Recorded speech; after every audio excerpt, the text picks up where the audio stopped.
Hello. Welcome back to Mocked for episode 3. I am so happy you're here. I'm excited to be doing this, and I'm especially excited for today's episode because the topic that we're talking about today really hits kind of home for me, and I'm sure it'll hit home for a lot of people watching. As you can tell by the title, today we were talking about unlearning who I thought I had to be, and in this case, for viewers, who you thought you had to be. I also want to preface, if you hear some banging noise, etc., there is construction being done where I am right now.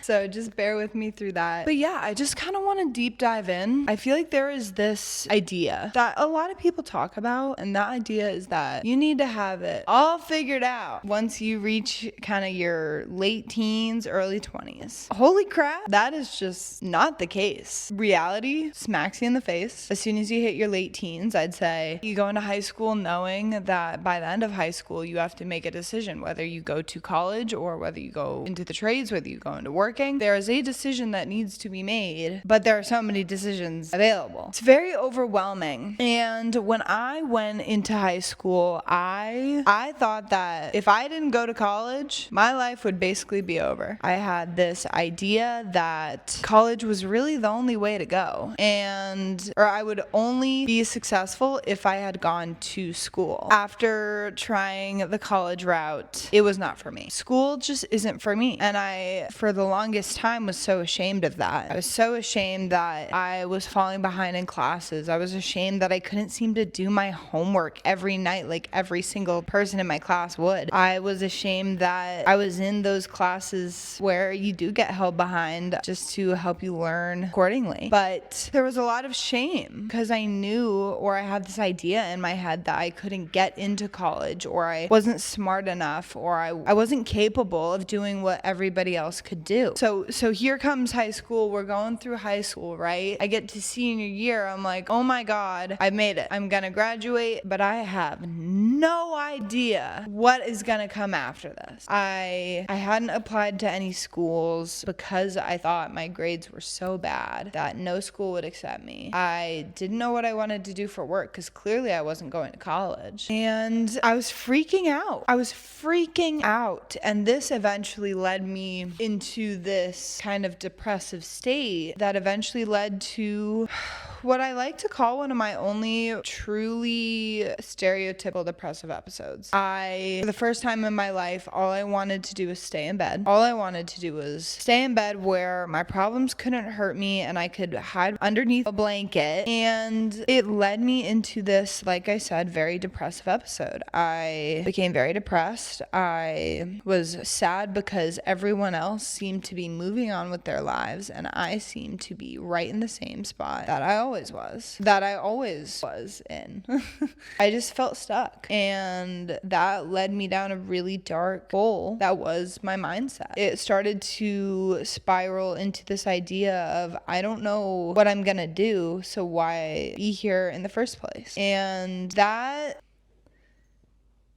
feeling was extremely difficult to cope with on my own. I didn't really tell many people that I was feeling this way. I kind of just shoved it down and hoped that that feeling would eventually go away. This eventually led to me not knowing if I was going to make it past the age of 18.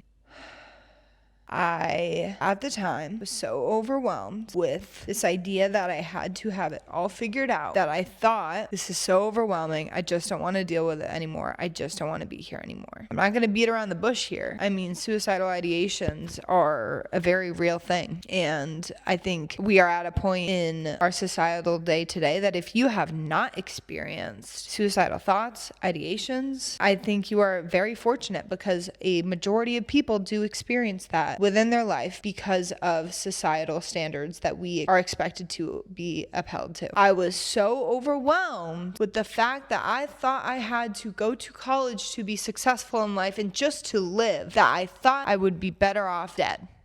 Just think about that for a second. And I know it sounds kind of superficial, or some may even call it dramatic, but for most 17, 18-year-olds, they get to this point at the end of high school where they have to make this giant, what could be life-changing decision of college or not. And you don't expect some of those kids to fall underneath that pressure. Some kids don't even go to school because they don't think that they are capable of doing so. And I think that's where we mess up as a whole, as societally, where at that point in life where you are 17, 18, even 19, you should be given almost free reign to do whatever the hell you want to do. You are at that point entering adulthood, or what is shaped to be adulthood in this society. Do whatever you want to do. If you want to go to college to get your PhD or become a doctor or a neurosurgeon or any of the sorts, do that. If you want to go into the trades, learn to weld, learn how to work on cars, learn electric work, do that. If you want to start your own business with what you've saved up throughout high school and you want to become an entrepreneur early on, do it. I hate this societal expectation that we have to have it all figured out by the second we turn 18. I think it's really sad, and it puts this unnecessary amount of pressure on the youth that can turn into something dark. And I think we ignore that, and it's something people don't talk enough about. The pressure of being 18, 17, finishing high school, it can turn very dark very fast depending on the amount of pressure that these kids have on them to figure it all out. When I'm telling you now, I'm 22, about to turn 23. I haven't stepped in a classroom since I was 18, and I'd like to say I'm doing all right. I mean, you don't need a degree to be happy or successful in life. It just depends on how hard you want to work for it. And if a degree makes that easier for you, go for it. But if that's not for you, I want you to know, personally, that is not the end of life. A diploma is not the end of your life.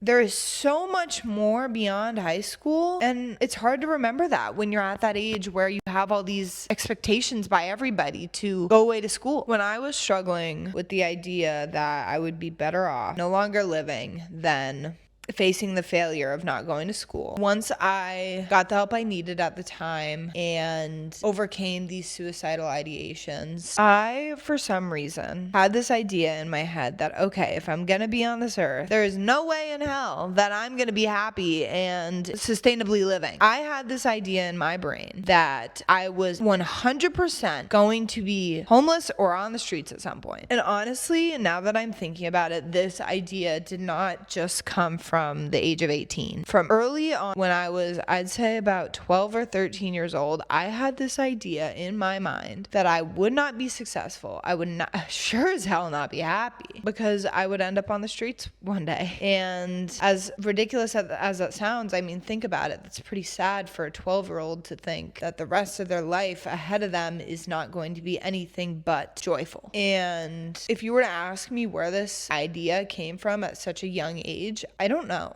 I had parents that loved me. I have parents that love me. They did what they could as loving parents of two beautiful little girls. Were they separated? Yeah, but they did what they could. But what matters is I had two parents that loved me. For some odd reason, I had this idea that I was going to end up on the street. So when people ask who know about this idea in my brain, where would you get that idea from?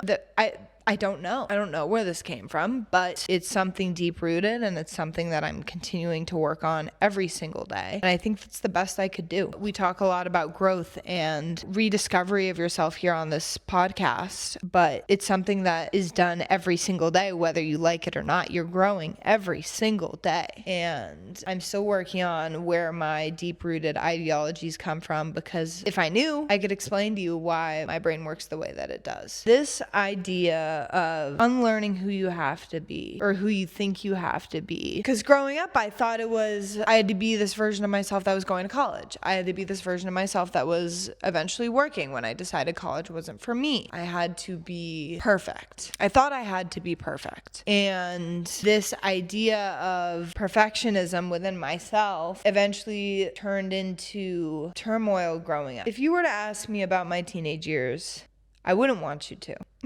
To be honest, my teenage years were far from ordinary. I was a girl with very large emotions who didn't know how to express them. The only way I knew how to express these emotions were through arguing and fighting and screaming and It was hard. My parents, I say they did what they could with what they had because what they had was so extreme. I'm not gonna beat around the bush. I'm not gonna put it lightly. I was not a ordinary child to raise. I say that I caused a lot of chaos and turmoil within my own family. And the guilt and shame that has created, that I created for myself and that has kept with me through these years is undescribable.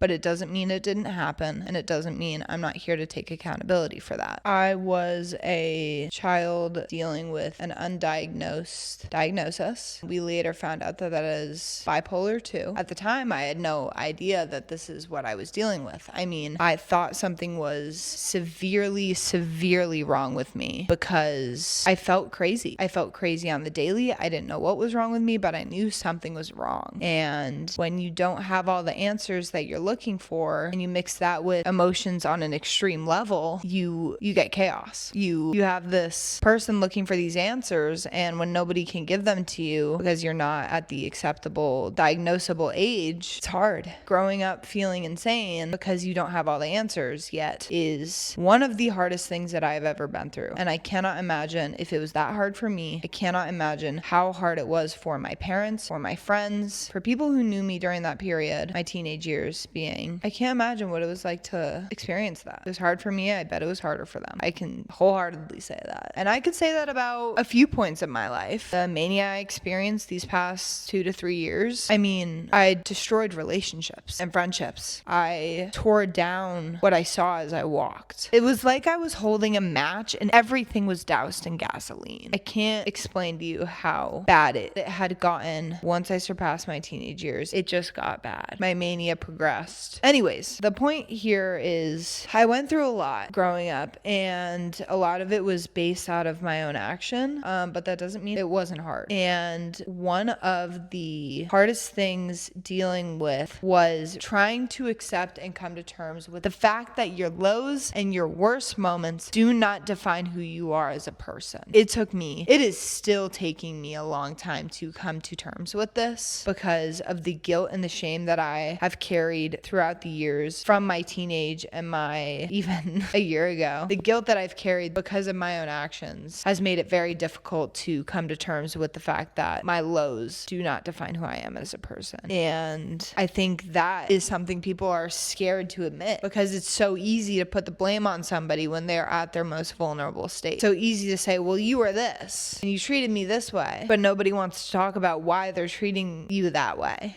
Why is this person treating me this way? Could it be that they are depressed or lonely or anxious or frustrated or undiagnosed? But no, we don't want to ask those questions because we don't want to actually deal with what's going on. So I thought I had to be 100% okay all of the time. And I feel like a lot of people experience this where you feel like you have to be okay. And that is just bullshit.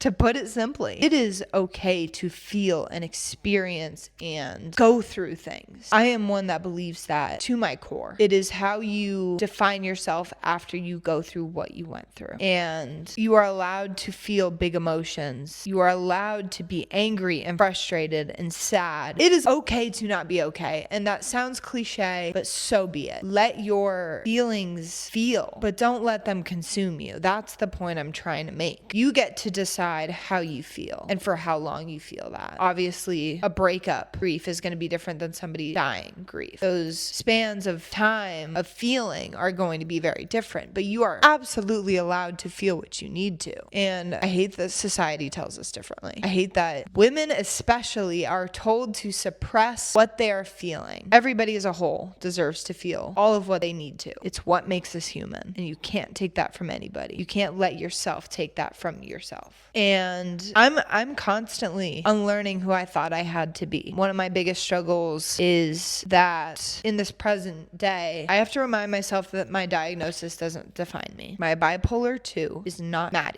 who I am. And I think it goes back to my point of being gentle with yourself and patient with yourself as you learn how to unlearn your survival instincts and who you thought you had to be to fit a societal standard of what is considered normal. Because who cares about what's normal? At this point, what is normal? Be you. Be unauthentically, unapologetically you, because there is nobody like you. That is the point I am trying to make. Be you every day, unapologetically. That is how you unlearn who you think you have to be, just by being you, being vulnerable, asking questions, answering questions, saying yes. That's really all I have to say.